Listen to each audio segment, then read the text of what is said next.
15 ऑगस्टचा हा विशेष भाग आणि त्याचबरोबर होम मिनिस्टर असं म्हणत असताना मला असं वाटतं की या खऱ्या होम मिनिस्टर आहेत. मला तुम्हाला आता विचारायला आवडेल की तुम्ही सांगा असा एखादा प्रसंग की असा समारंभ असतो आणि पटकन अचानक एखादा फोनची घंटी वाजते, ती फोन उचलला जातो आणि उठून त्या समारंभातून जावं लागतं. साहेबांच्या बाबतीत असं बऱ्याचदा झालं असणार. काय सांगाल तुम्ही? तुम्ही विचारलं नाही तरी मला सांगावं असं वाटतं की हे 15 ऑगस्टचा एपिसोड आहे आणि 26 नोव्हेंबरच्या दिवशी सुद्धा तेच घडलं की ते अर्धवट जेवले, त्यांना फोन आला आणि बूट हातात घेऊनच बूट न घालताच ते निघून गेले.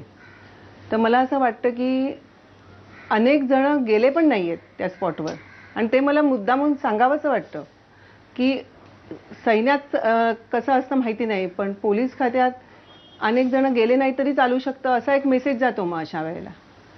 कारण मग सगळं तुम्हाला माहिती आहे की रामप्रधान कमिटीने काढलेले रिपोर्ट्स वगैरे ते सगळे आणि त्याच्यानंतर अशी एक टीका सतत ऐकायला मिळालेली आहे आम्हाला शहीदांच्या पत्नींना की हे गेलेच कशाला पुढे, कोणी सांगितलं होतं यांना जायला पुढे. तर ही टीका अतिशय खेदजनक आहे आणि म्हणून मला असं सांगावं असं वाटतं की जे पुढे जातात अशा वेळेला आपल्या समाजाची मानसिकता अशी झालेली आहे की त्यांच्यावरच टीका होते, हे गेलेच कशाला पुढे. पण जे मागे राहिलेले आहेत त्यांना कुणीच विचारत नाही आणि 26 नोव्हेंबर नंतर हे सातत्याने मला जाणवत राहिलेलं आहे की त्या दिवशी कोणी परफॉर्म केलं नाही किंवा कोणी आपली ड्युटी केलेली नाही, त्यांच्यावर काहीच कसं झालेलं नाहीये आणि तेही झालं पाहिजे. खरंय. तरच पुढे असे प्रसंग आपल्याला टाळता येतील. आता पुन्हा हा बॉम्बस्फोट झाला इकडे घडून आला, तर असे बॉम्बस्फोट का होत आहेत? कारण हे कोणी आपण त्यांना जाब विचारत नाही, जी कामं करत नाही त्यांना आपण जाब विचारत नाही. म्हणजे मी हे फक्त पोलीस डिपार्टमेंटबद्दल बोलते असं नाही आहे. पोलीस डिपार्टमेंटने आम्हाला अतिशय सहानुभूतीने वागवलेलं आहे, आम्हाला अतिशय सपोर्ट दिलेला आहे आणि ती आमची सपोर्ट सिस्टीम आहे आणि मला अगदी खात्री आहे की माझ्याही कुठल्याही मुलांना काहीही अडचणी आल्या तर निश्चित पोलीस डिपार्टमेंटमधले लोक आम्हाला विचारतील. किंवा माझ्या मिस्टरांचंही एक असं मत होतं की जे ATSचे चीफ होते आणि तेव्हा त्यांना रॉयना पण हे करावं लागायचं, उत्तर द्यावं लागायचं किंवा गफूर या कमिशनरना पण त्यांना हे सांगावं लागायचं. तेव्हा सुद्धा खूप कन्फ्युजन झालं होतं, खूप टीका झाली होती की ATSच्या चीफला एकालाच कुणाला तरी सांगायला हवं, असं 2 जणांना का त्यांना रिपोर्ट करायला हवा, त्याच्यामुळे पण खूप कन्फ्युजन होतं वगैरे. पण तरीही मला कधी अशी तक्रार आढळली नाही किंवा गफूर सुद्धा त्यांच्या कामावर खुश होते, रॉय सुद्धा त्यांच्या कामावर खुश होते. कारण त्यांचं असं म्हणणं होतं आपलं काम नेहमी बोलतो, आपण जर काम चांगलं केलं तर आपले बॉस नेहमीच आपल्यावर खुश राहतील आणि असं ते काम अतिशय मनापासून करायचे. त्यामुळे मला त्यांच्याशी लग्न केल्यावर हे कळलंच होतं की हा माणूस फारसा घराला वेळ देणारा नाहीये, कारण तो कुठेही कॉल आला तरी जाणार आहे आणि तेच त्यांनी 26 नोव्हेंबरला पण पाळलं होतं. मी त्यांना तेव्हा फोन केला की तुम्ही कुठे आहात, तेव्हा त्यांनी स्पॉटवर आहे असं उत्तर देऊन ते गप्प म्हणजे स्पॉटवर आहे असं त्यांनी मला सांगितलं. पण नंतर मला लक्षात आलं की असेही काही ऑफिसरच्या पत्नी होत्या, तुम्ही जाऊ नका, त्या रडल्या, ते पुढे गेले नाहीत ऑफिसर. आपल्यालाही टीव्हीवरनं दिसलं, अनेक जण पुढे गेले नाहीत. हे आपल्याला अनेक ठिकाणी अनेक यंत्रणेमध्ये हे जाणवतं. म्हणजे मलाही तुमच्या जर्नलिझम फील्डमध्ये पण जाणवत असेल की असे काही कव्हरेज असेल जे धाडसी असतात, शूर असतात, ते पुढे जातात, काही जण कामापासून मागेच पळतात. फारच म्हणजे आमच्यासाठी तर ते कुठलाही भारतीय कधी विसरणार नाही असा तो प्रसंग होता. आणि तुम्ही जसं म्हणालात तसं की साहेब कधीच मागे राहिले नाहीत. साहेब प्रत्येक आलेल्या परिस्थितीवरती मात करण्यासाठी पुढे सरसावले. ही गोष्ट खूप प्रेरणा देणारी आहे. मी आजच्या एपिसोडमध्ये तो विषय काढायचा नाही किंवा वेगळ्या पद्धतीने तुमच्याशी गप्पा मारायचा असे ठरवत होतं, पण आता तुम्ही ज्या पद्धतीने मनाला मोकळं केलं, 15 ऑगस्टच्या निमित्ताने महाराष्ट्राच्या घराघरातल्या अनेक गृहिणी, अनेक वहिन्या आता हा कार्यक्रम बघतायत. काय सांगाल तुम्ही त्यांना? नाही, अनेक गृहिणी आणि अनेक वहिन्या या कार्यक्रम बघतायत. म्हणजे हेमंत करकरे किंवा हेमंत करकरेंची पत्नी म्हणून मला अनेक काही त्याचे फायदे मिळाले असतील, पण तरी सुद्धा एक स्त्री म्हणून असं जाणवतं की जेव्हा हळदी कुंकवाला जातात तेव्हा कुंकू लावलं जातं, तेव्हा मला बाजूला ठेवलं जातं. म्हणजे हे प्रत्येक स्त्रीला अनुभव येतात. ही जी आपली समाजाची मानसिकता आहे ह्याची बळी मी पण ठरलेली आहे.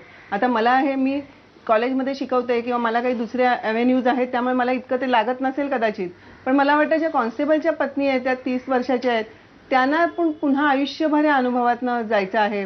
पुन्हा ते सणवार येतील, हळदी कुंकू येईल, त्यांना टाकलं जाईल, ओटी भरताना त्यांना बाजूला बसवलं जाईल. ही अजून समाजाची मानसिकता आहेच. म्हणजे तुम्ही होम मिनिस्टर सारखे कार्यक्रम घडवता, आम्हाला होम मिनिस्टरमध्ये बोलवता, पण ही जी मानसिकता आहे स्त्रीबद्दल असणारी ती कशी बदलणार?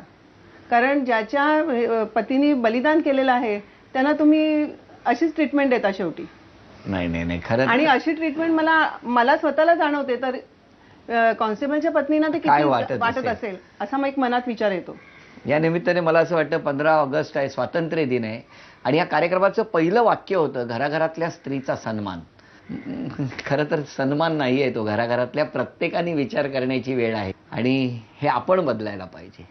बरं, या सगळ्या परिस्थितीकडे मुलांच्या बाबतीत नाही, मुलांना तर ही परिस्थिती अतिशय कठीण गेलेली आहे. म्हणजे अर्थात माझ्या मोठ्या मुलीचं तेव्हा लग्न झालं होतं, ती अमेरिकेत होती, तिला तिच्या सासरच्या लोकांनी आधार दिला, पतीने आधार दिला. दुसरी मुलगी तेव्हा व्हिएन्नाला होती, युनायटेड नेशनमध्ये काम करत होती. तिला पण हे अतिशय सगळं कठीण गेलेलं आहे. मुलगा तेव्हा अगदी 16-17 वर्षाचा होता आणि तो अतिशय सगळ्या देशांनी पाहिलेल्या अतिशय भयंकर प्रसंगाला तो सामोरं गेलेला आहे. पण ते करून सुद्धा त्याचे 12वीचे पर्सेंटेज चांगले आले, चांगल्या लॉ कॉलेजमध्ये त्याला ॲडमिशन मिळाली. पण तरी मनात जे दुःख आहे त्याच्यातनं बाहेर यायला त्यांना निश्चितच काही काळ जावा लागणार आहे. काळ जावं लागणार आहे असं आता वहिनी म्हणाल्या. त्यांचा आनंद आपण नाही देऊ शकणार, पण किमान पुन्हा असं दुसऱ्यांच्या बाबतीत नाही घडणार यासाठी आपण दक्ष राहिलो तर माझ्या मते खूप काही गोष्टी स्थिरावतील. खूप आशावादी आपण आहोतच. आणखी आशा करूया की किमान पुढच्या स्वातंत्र्य दिनाच्या पूर्वी तरी सगळं स्थिरस्थावर झालेलं असेल. बरं, आता आणखी काही वेगळं, म्हणजे अशी कोणता पदार्थ होता जो तुम्ही केलेला साहेबांना आवडायचा नाही?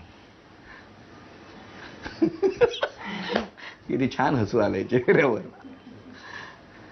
नाही, असं म्हणजे असं मला नाही वाटत की कोणता मी पदार्थ केला आणि त्यांना आवडलं नाही असं नाही आहे. कारण एक मी पाहिलं होतं की त्यांची आई नोकरी करायची, त्यामुळे ह्या सगळ्या माझ्या 2 दीर आहेत किंवा नणंद आहे, त्यांना खाण्याला कधीच ते नावं ठेवायचे नाही.